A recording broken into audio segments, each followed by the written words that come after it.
ओम श्री गणेशाय नमः। श्री शिव महापुराण की कथा।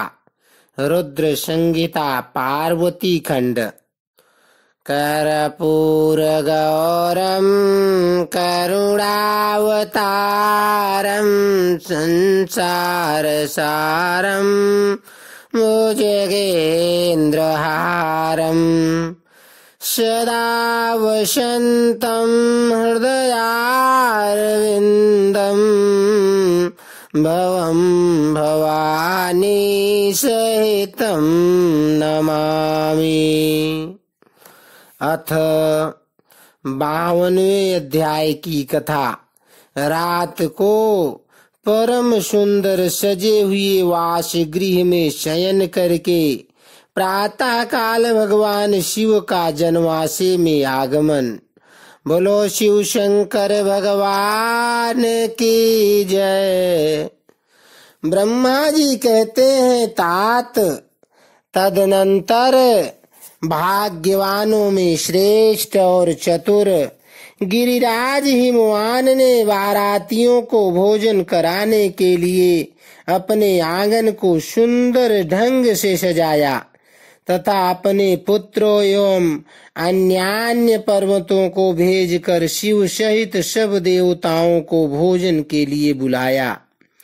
जब सब लोग आ गए तब उनको बड़े आदर के साथ उत्तमोत्तम भोज्य पदार्थों का भोजन कराया। भोजन के पश्चात हाथ मुंह धो कुल्ला करके विष्णु आदि सब देवता विश्राम के लिए प्रसन्नता पूर्वक अपने अपने डेरे में गए।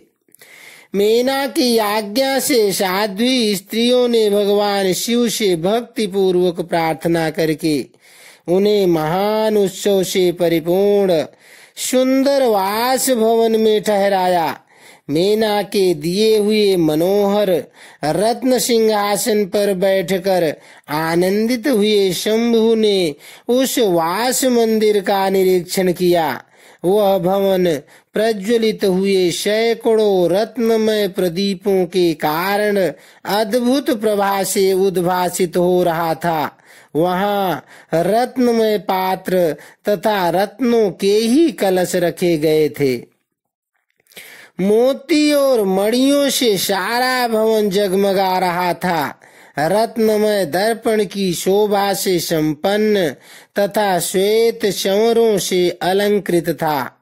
मुक्ता मणियों की सुंदर मालाओं बंधनवारों से आवेष्टित हुआ वह वास भवन बड़ा समृद्धशाली दिखाई देता था। उसकी कहीं उपमा नहीं थी। वह महादिव्य अति विचित्र परम मनोहर तथा मन को आह्लाद प्रदान करने वाला था। उसके फर्श पर नाना प्रकार की रचनाएं की गई थी। बेल बूटे निकाले गए थे। शिव जी के दिए हुए वर का ही महान एवं अनुपम प्रभाव दिखाता हुआ वह शोभाशाली भवन शिवलोक के नाम से प्रसिद्ध किया गया था। नाना प्रकार के सुगंधित श्रेष्ठ द्रव्यों से सुवासित तथा सुंदर प्रकाश से परिपूर्ण था। वहाँ चंदन और अगर की सम्मिलित गंध फैल रही थी। उस भवन में फूलों की सेज बिछी हुई थी। विश्वकर्मा का बनाया हुआ वह भवन नाना प्रकार के विचित्र चित्रों से सुसज्जित था। श्रेष्ठ रत्नों की सारभूत मणियों से निर्मित सुंदर हारों द्वारा उस वास गृह को अलंकृत किया गया था। उसमें विश्वकर्मा द्वारा निर्मित कृत्रिम वैकुंठ, ब्रह्मलोक, कैलाश, इंद्र भवन तथा शिवलोक आदि दिख रहे थे। ऐसे आश्चर्यजनक शोभा से संपन्न उस वास भवन को देखकर गिरिराज हिमालय की प्रशंसा करते हुए भगवान महेश्वर बहुत संतुष्ट हुए। वहाँ यति रमणीय रत्न जड़ित उत्तम पलंग पर परमेश्वर शिव बड़ी प्रसन्नता से लीला पूर्वक सोए। इधर हिमालय ने बड़ी प्रसन्नता से अपने समस्त भाई बंधुओं एवं दूसरे लोगों को भी भोजन कराया तथा जो कार्य शेष रह गए थे उन्हें भी पूर्ण किया। शैलराज हिमवान इस प्रकार आवश्यक कार्य में लगे हुए थे और प्रियतम परमेश्वर शिव शयन कर रहे थे। इतने में ही सारी रात बीत गई और प्रातः काल हो गया। प्रभात होने पर धैर्यवान और उत्साही पुरुष नाना प्रकार के बाजे बजाने लगे। उस समय श्री विष्णु आदि सब देवता सानंद उठे और अपने इष्ट देव देवेश्वर शिव का स्मरण करके वहां से कैलाश को चलने के लिए जल्दी जल्दी तैयार हो गए। उन्होंने अपने वाहन भी सुसज्जित कर लिए। तत्पश्चात धर्म को शिव के समीप भेजा। योग भक्ति से संपन्न धर्म नारायण की आज्ञा से वासगृह में पहुंचकर योगेश्वर शंकर से समयोचित बात बोले। प्रमथ गणों के साथ स्वामी महेश्वर, उठिए उठिए, आपका कल्याण हो, आप हमारे लिए भी कल्याणकारी होइए। जनवासे में चलिए और वहां सब देवताओं को कृतार्थ कीजिए। धर्म की यह बात सुनकर भगवान महेश्वर हंसे। उन्होंने धर्म को कृपा दृष्टि से देखा और शैया त्याग दी। इसके बाद धर्म से हंसते हुए कहा, तुम आगे चलो, मैं भी वहां शीघ्र ही आऊंगा, इसमें संशय नहीं है। भगवान शिव के ऐसा कहने पर धर्म जनवासे में गए। तत्पश्चात शंभु भी स्वयं वहां जाने को उद्यत हुए। यह जानकर महान उत्सव मनाती हुई स्त्रियां वहां आई और भगवान शंभु के युगल चरणारविंदों का दर्शन करती हुई मंगल गान करने लगी। तदनंतर लोकाचार का पालन करते हुए शंभु प्रातः कालिक कृत्य करके मेना और हिमालय की आज्ञा ले जनवासे को गए। मुने, उस समय बड़ा भारी उत्सव हुआ।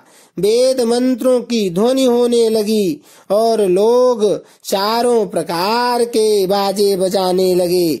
अपने स्थान पर आकर शंभु ने लोकाचार वश मुनियों को, विष्णु को और मुझको प्रणाम की। फिर उस समय जय जयकार, नमस्कार तथा वेद मंत्रोच्चारण की मंगलदायिनी ध्वनि होने लगी। इससे सब ओर कोलाहल छा गया। इति अध्याय 52। अब 53वें अध्याय में चतुर्थी कर्म, बारात का कई दिनों तक ठहरना, सप्तर्षियों के समझाने से हिमालय का बारात को विदा करने के लिए राजी होना, मेना का शिव को अपनी कन्या सौंपना तथा बारात का पुरी के बाहर जाकर ठहरना। ब्रह्मा जी कहते हैं, तदनंतर विष्णु आदि देवता तथा ऋषि कैलाश लौटने का विचार करने लगे। तब हिमालय ने जनवासे में आकर सबको भोजन के लिए निमंत्रित किया। तत्पश्चात देवेश्वर शिव को आमंत्रित करके हिमालय अपने घर को गए और नाना प्रकार के विधान से भोजनोत्सव की तैयारी करने लगे। उन्होंने प्रसन्नता और उत्कंठा के साथ भोजन के लिए परिवार सहित भगवान शिव को यथोचित रीति से अपने घर बुलवाया। शंभु के, विष्णु के, मेरे, अन्य सब देवताओं के, मुनियों के तथा वहां आए हुए अन्य सब लोगों के भी चरणों को बड़े आदर के साथ धोकर उन सब को गिरिराज ने मंडप के भीतर सुंदर आसनों पर बिठाया। फिर अपने भाई बंधुओं को साथ लेकर उनके सहयोग से उन सब अतिथियों को नाना प्रकार के सरस पदार्थों द्वारा पूर्णतया तृप्त किया। मेरे, विष्णु के तथा शंभु के साथ सब लोगों ने अच्छी तरह भोजन किया। नारद विधिवत भोजन और आचमन करके तृप्त और प्रसन्न हुए। सब लोग हिमालय से आज्ञा ले अपने अपने डोरे पर चले गए। मुने, इसी प्रकार तीसरे दिन भी गिरिराज ने विधिवत दान मान और आदर आदि के द्वारा उन सब का सत्कार किया। चौथा दिन आने पर शुद्धता पूर्वक सविधि चतुर्थी कर्म हुआ, जिसके बिना विवाह यज्ञ अधूरा ही रह जाता है। उस समय नाना प्रकार का उत्सव हुआ, साधुवाद और जय जयकार की ध्वनि हुई, बहुत से सुंदर दान दिए गए, भांति भांति के सुंदर गान और नृत्य हुए। पांचवें दिन सब देवताओं ने बड़े हर्ष और अत्यंत प्रेम के साथ शैलराज को सूचित किया कि अब हम लोग यहाँ से जाना चाहते हैं, आप आज्ञा प्रदान करें। उनकी यह बात सुन गिरिराज हिमवान हाथ जोड़कर बोले, देवगण, आप लोग कुछ दिन और ठहरें तथा मुझ पर कृपा करें। यूं कहकर उन्होंने स्नेह के साथ उन देवताओं को, भगवान शिव को, विष्णु को, मुझको तथा अन्य लोगों को बहुत दिन तक ठहराया और प्रतिदिन विशेष आदर सत्कार किया। इस प्रकार देवताओं के वहां रहते हुए बहुत दिन बीत गए। तब उन सब ने गिरिराज के पास सप्तर्षियों को भेजा। सप्तर्षियों ने हिमवान और मेना से समयोचित बात कहकर उन्हें समझाया, परम शिव तत्व का वर्णन किया तथा प्रसन्नता पूर्वक उनके सौभाग्य की सराहना की। मुने, उनके समझाने से गिरिराज ने बारात को विदा करना स्वीकार कर लिया। तत्पश्चात भगवान शंभु यात्रा के लिए उद्यत हो देवता आदि के साथ शैलराज के पास आए। देवेश्वर शिव देवताओं सहित कैलाश की यात्रा के लिए जब उद्यत हुए, उस समय मेना उच्च स्वर से रोने लगी और उन कृपा निधान से बोली। मेना ने कहा, हे कृपा निधे, कृपा करके मेरी शिवा का भली भांति लालन पालन कीजिएगा। आप आशुतोष हैं, पार्वती के सहस्त्रों अपराधों को भी क्षमा कीजिएगा। मेरी बच्ची जन्म जन्म में आपके शरणार बिंदों की भक्त रही है और रहेगी। उसे सोते और जागते समय भी अपने स्वामी महादेव के सिवा दूसरी किसी वस्तु की सुध नहीं रहती। हे मृत्युंजय, आपके प्रति भक्ति भाव की बातें सुनते ही यह हर्ष के आंसू बहाती हुई पुलकित हो उठती है और आपकी निंदा सुनकर ऐसा मौन साध लेती है मानो मर ही गई हो।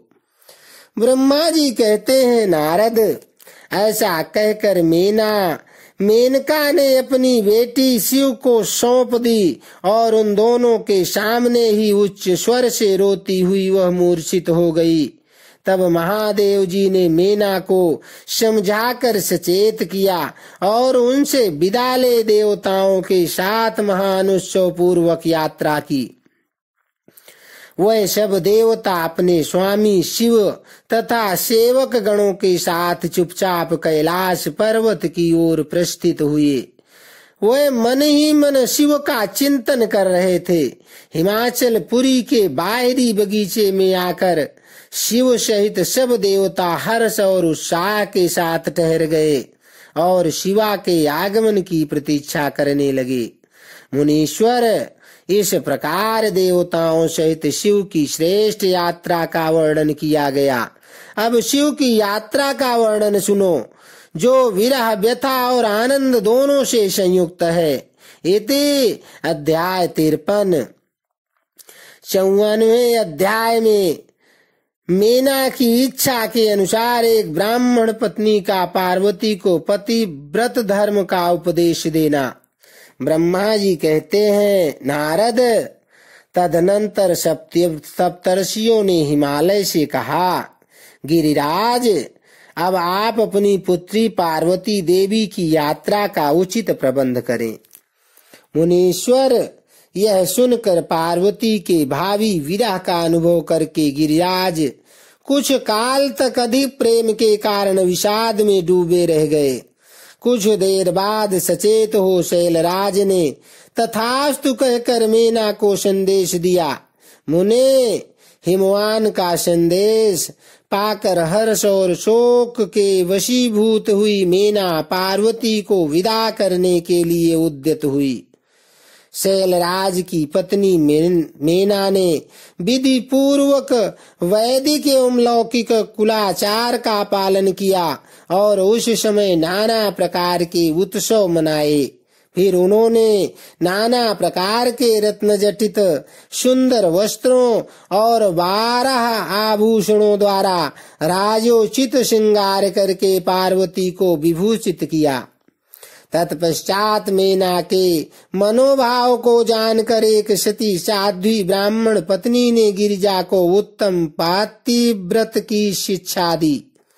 ब्राह्मण पत्नी बोली, गिरिराज किशोरी, तुम प्रेम पूर्वक मेरा यह वचन सुनो। यह धर्म को बढ़ाने वाला, इहलोक और परलोक में भी आनंद देने वाला तथा श्रोताओं को भी सुख की प्राप्ति कराने वाला है।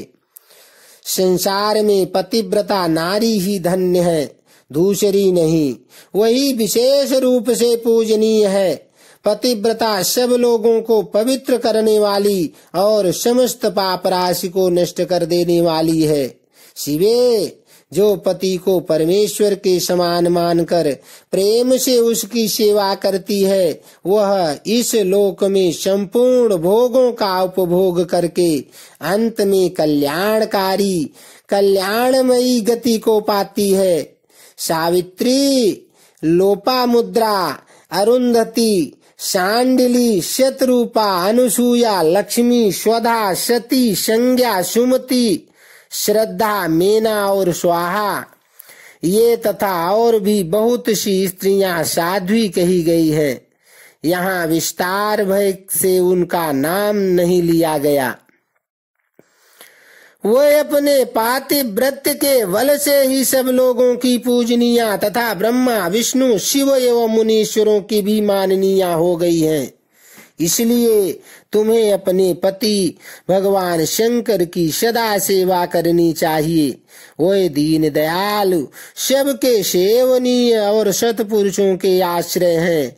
श्रुतियों और स्मृतियों में पातिव्रत्य धर्म को महान बताया गया है। इसको जैसा श्रेष्ठ बताया जाता है वैसा दूसरा धर्म नहीं है। यह निश्चय पूर्वक कहा जा सकता है, पातिव्रत धर्म में तत्पर रहने वाली स्त्री अपने प्रिय पति के भोजन कर लेने पर ही भोजन करे। शिवे, जब पति खड़ा हो तब साध्वी स्त्री को भी खड़ी ही रहनी चाहिए। शुद्ध बुद्धि वाली साध्वी स्त्री प्रतिदिन अपने पति के सो जाने पर सोए और उसके जागने से पहले ही जग जाए।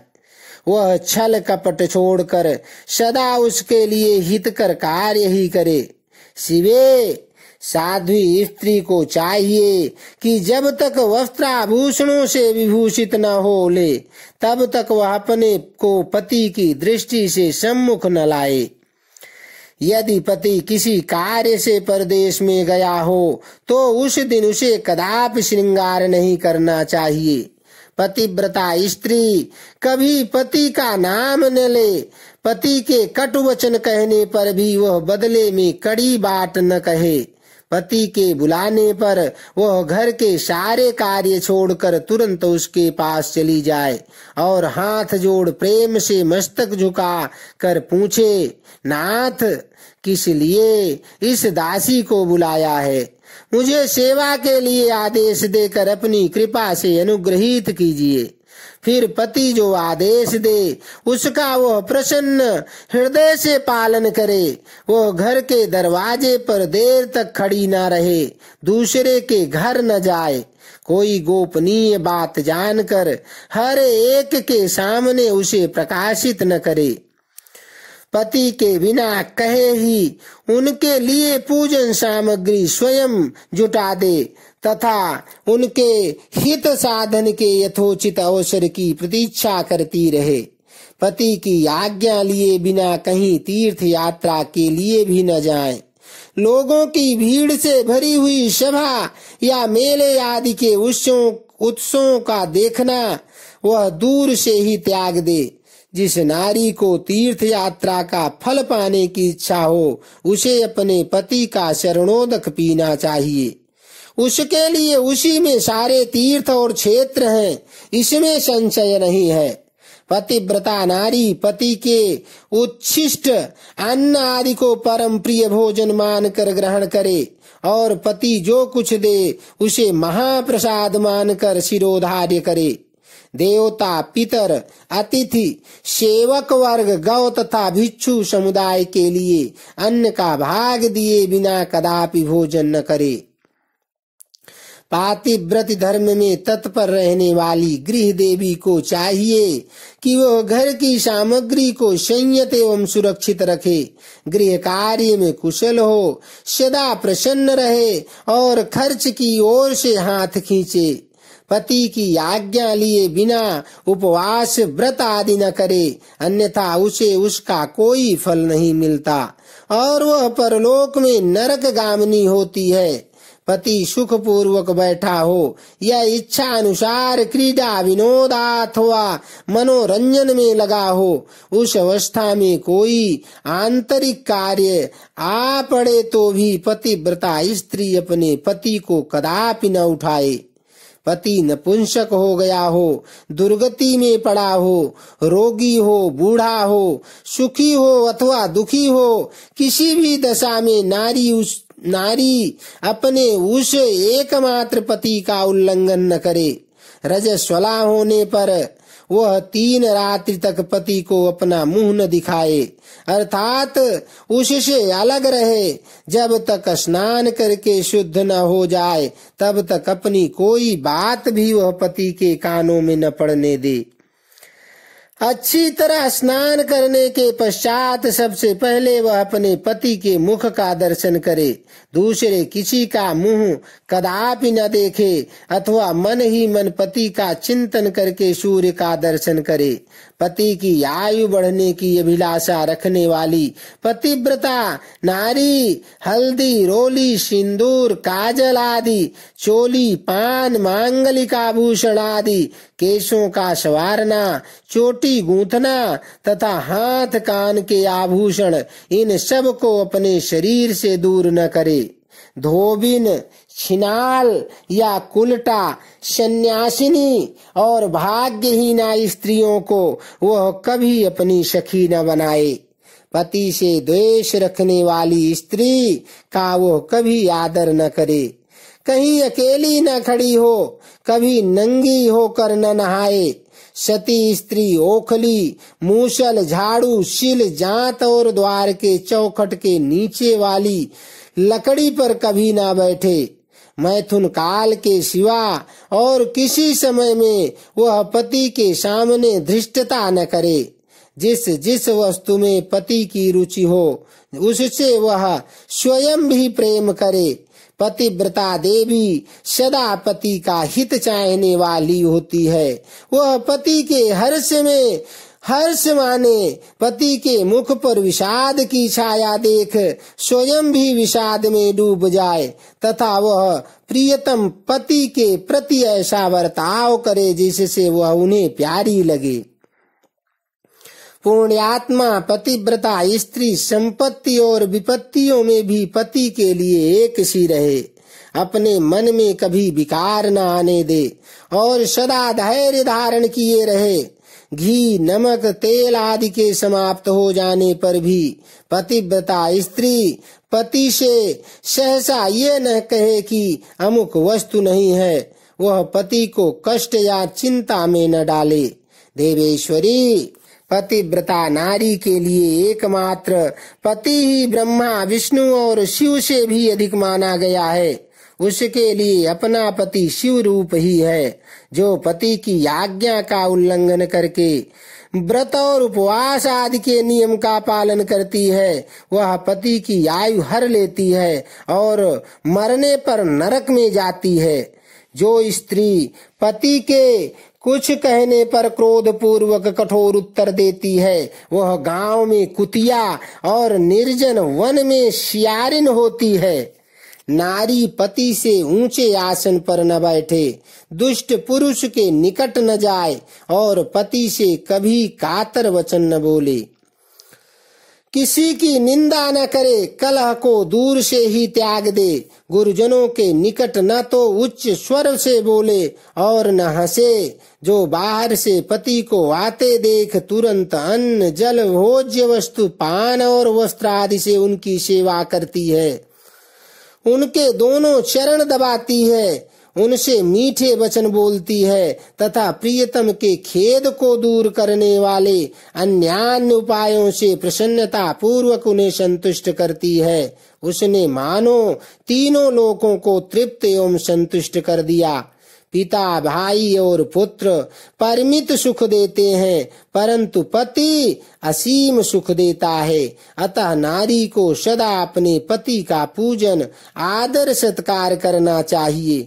पति ही देवता है, पति ही गुरु है और पति ही धर्म तीर्थ एवं व्रत है। इसलिए सबको छोड़कर एकमात्र पति की ही आराधना करनी चाहिए।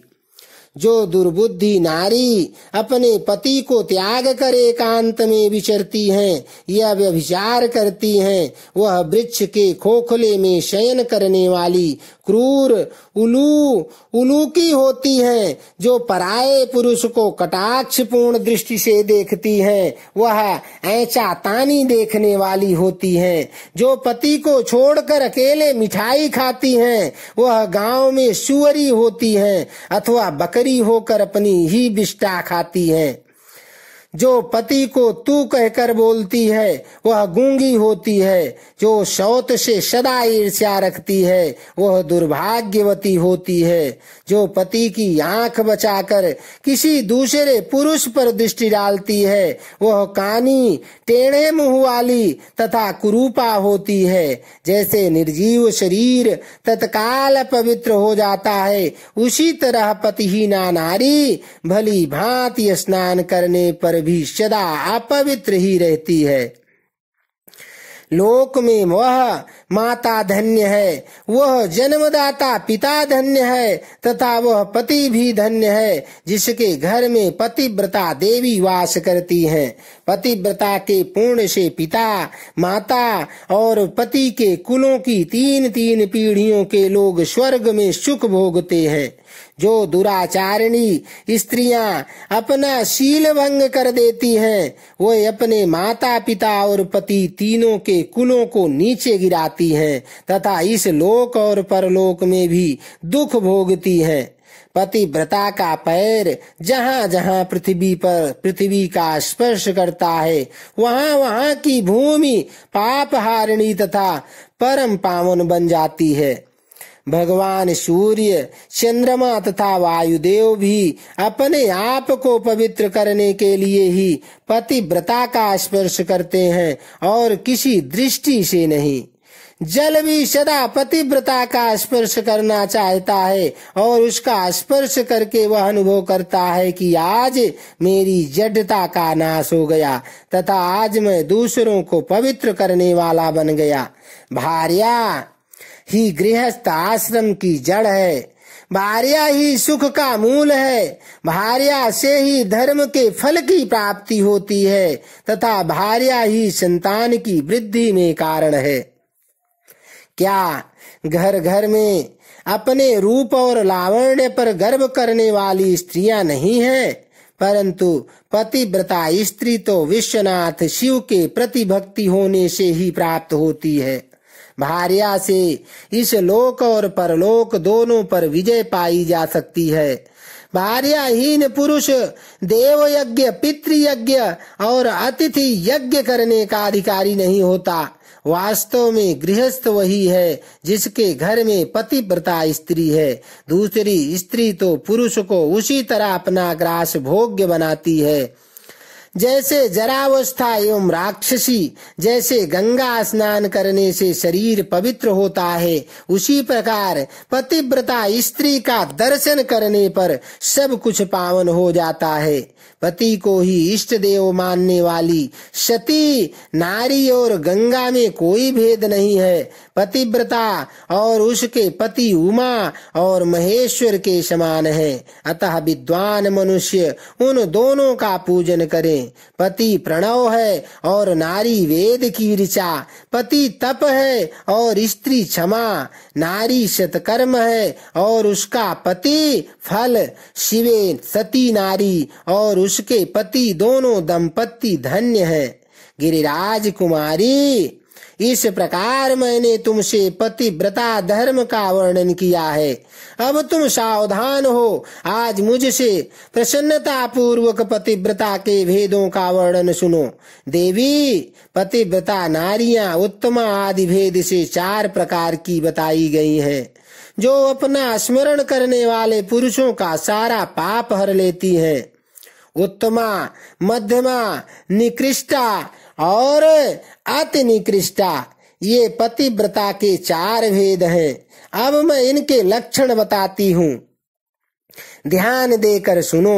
भद्रे, जिसका मन सदा स्वप्न में भी अपने पति को ही देखता है, दूसरे किसी पर पुरुष को नहीं, वह स्त्री उत्तमा या उत्तम श्रेणी की पतिव्रता कही गई है। शैलजे, जो दूसरे पुरुष को उत्तम बुद्धि से पिता, भाई एवं पुत्र के समान देखती है, उसे मध्यम श्रेणी की पतिव्रता कहा गया है। पार्वती, जो मन से अपने धर्म का विचार करके व्यभिचार नहीं करती, सदाचार में ही स्थित रहती है, उसे निकृष्टा अथवा निम्न श्रेणी की पतिव्रता कहा गया है। जो पति के भय से तथा कुल में कलंक लगने के डर से व्यभिचार से बचने का प्रयत्न करती है, उसे पूर्व काल के विद्वानों ने अति निकृष्टा अथवा निम्न कोटि की पतिव्रता बताया है। शिवे, ये 4 प्रकार की पतिव्रताएं समस्त लोकों का पाप नाश करने वाली और उन्हें पवित्र बनाने वाली हैं। अत्रि की स्त्री अनसुया ने ब्रह्मा, विष्णु और शिव इन तीनों देवताओं की प्रार्थना से पातिव्रत के प्रभाव का उपभोग करा करके वराह के शाप से मरे हुए एक ब्राह्मण को जीवित कर दिया था। शैल कुमारी शिवे, ऐसा जानकर तुम्हें नित्य प्रसन्नता पूर्वक पति की सेवा करनी चाहिए। पति सेवन सदा समस्त अभीष्ट फलों को देने वाला है। तुम साक्षात जगदम्बा महेश्वरी हो और तुम्हारे पति साक्षात भगवान शिव हैं। तुम्हारा तो चिंतन मात्र करने से स्त्रियां पतिव्रता हो जाएंगी। देवी, यद्यपि तुम्हारे आगे यह सब कहने का कोई प्रयोजन नहीं है, तथापि आज लोकाचार का आश्रय ले मैं तुम्हें सती धर्म का उपदेश दिया है। ब्रह्मा जी कहते हैं, नारद, ऐसा कहकर वो ब्राह्मण पत्नी शिवा देवी को मस्तक झुका चुप हो गई। इस उपदेश को सुनकर शंकर प्रिया पार्वती देवी को बड़ा हर्ष हुआ।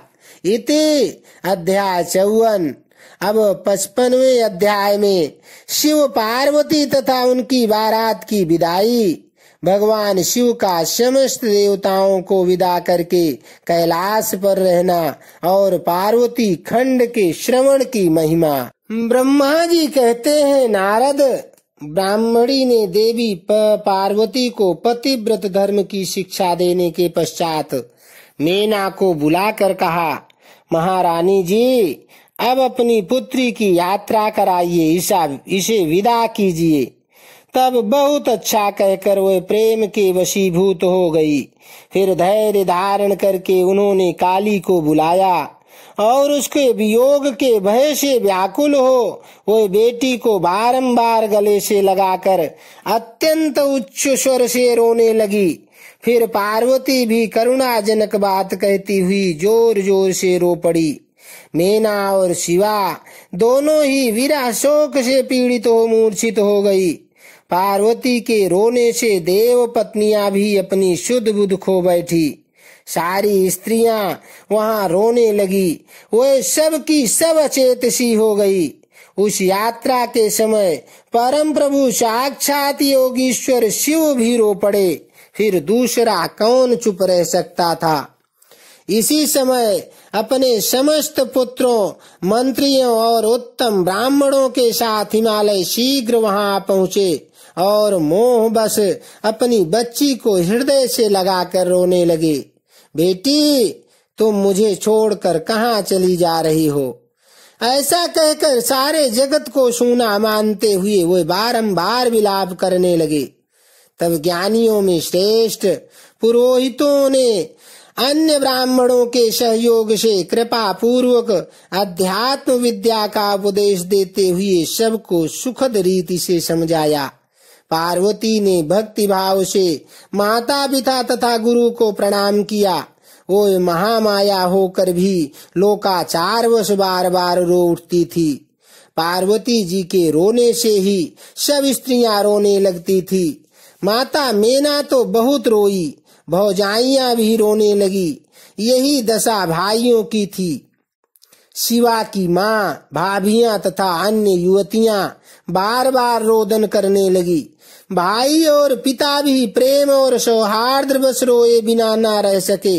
उस समय ब्राह्मणों ने मिलकर सबको आदर पूर्वक समझाया और यह सूचित किया कि यात्रा के लिए यही सबसे उत्तम तथा सुखद लग्न है।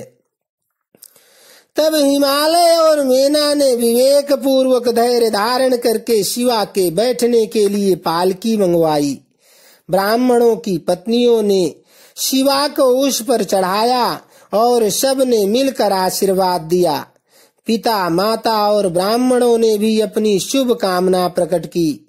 मेना और हिमालय ने पार्वती को ऐसे ऐसे सामान दिए जो महारानी के योग्य थे।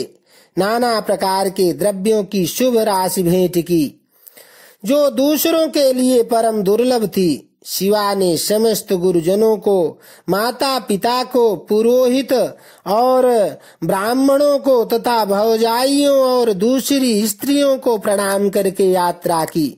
पुत्रों सहित बुद्धिमान हिमाचल भी स्नेह के वशीभूत हो पीछे पीछे गए और उस स्थान पर पहुँचे जहाँ देवताओं सहित भगवान शिव प्रसन्नता पूर्वक प्रतीक्षा कर रहे थे। वहाँ सब लोग बड़े प्रेम और आनंद से परस्पर मिले। उन सब ने भगवान को प्रणाम किया और उनकी प्रशंसा करते हुए वे पुरी को लौट गए। तदनंतर कैलाश पहुंचकर भगवान शिव ने पार्वती से कहा, देवेश्वरी, तुम सदा से ही मेरी प्राण प्रिया हो। तुम्हें लीला पूर्वक इस बात की याद दिला रहा हूँ। तुम्हें पूर्व जन्म की बातों का स्मरण है, अतः मेरे और अपने नित्य संबंध का यदि तुम्हें स्मरण हो तो बताओ। अपने प्राणनाथ महेश्वर की यह बात सुनकर शंकर की नित्य प्रिया पार्वती मुस्कुराती हुई बोली, प्राणेश्वर, मुझे सब बातों का स्मरण है, किंतु इस समय आप चुप रहिए और इस अवसर के अनुरूप जो कार्य हो उसी को शीघ्र पूर्ण कीजिए। ब्रह्मा जी कहते हैं, नारद, प्रिया पार्वती के सैकड़ों सुधा धाराओं के समान मधुर वचन को सुनकर लोकाचार परायण भगवान विश्वनाथ बड़े प्रसन्न हुए। उन्होंने बहुत सी सामग्रियां एकत्र करके नारायण आदि देवताओं को भांति भांति की मनोहर भोज्य वस्तुएं खिलाई। इसी तरह अपने विवाह में पधारे हुए दूसरे लोगों को भी भगवान शंकर ने प्रेम पूर्वक सुमधुर रस से युक्त नाना प्रकार के अन्न भोजन कराया। भोजन करने के पश्चात उन सब देवताओं ने नाना रत्नों से विभूषित हो अपनी स्त्रियों और सेवक गणों के साथ आकर प्रभु चंद्रशेखर को प्रणाम किया।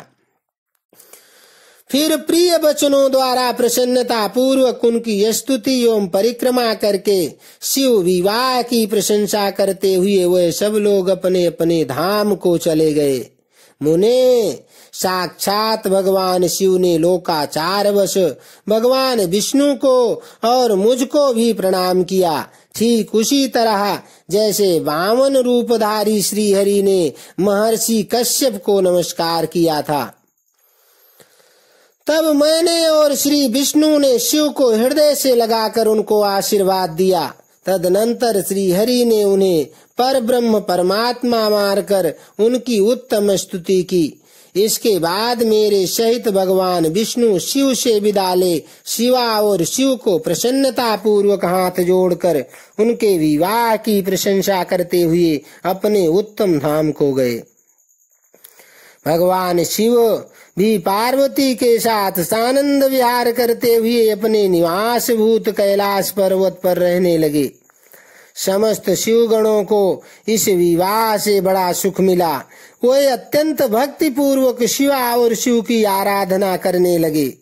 तात इस प्रकार मैंने परम मंगलमय शिव विवाह का वर्णन किया। यह शोकनाशक आनंददायक तथा धन और आयु की वृद्धि करने वाला है।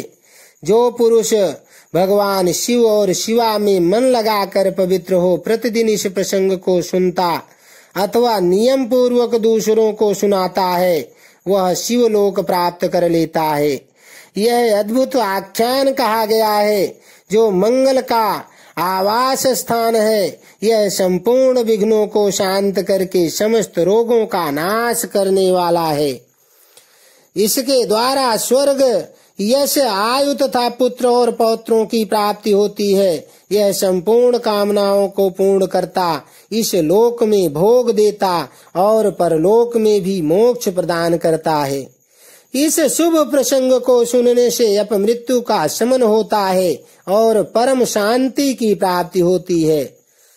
यह समस्त दुःस्वप्नों का नाशक तथा बुद्धि एवं विवेक आदि का साधक है। अपने शुभ की इच्छा रखने वाले लोगों को शिव संबंधी सभी उत्सवों में प्रसन्नता के साथ प्रयत्न पूर्वक इसका पाठ करना चाहिए।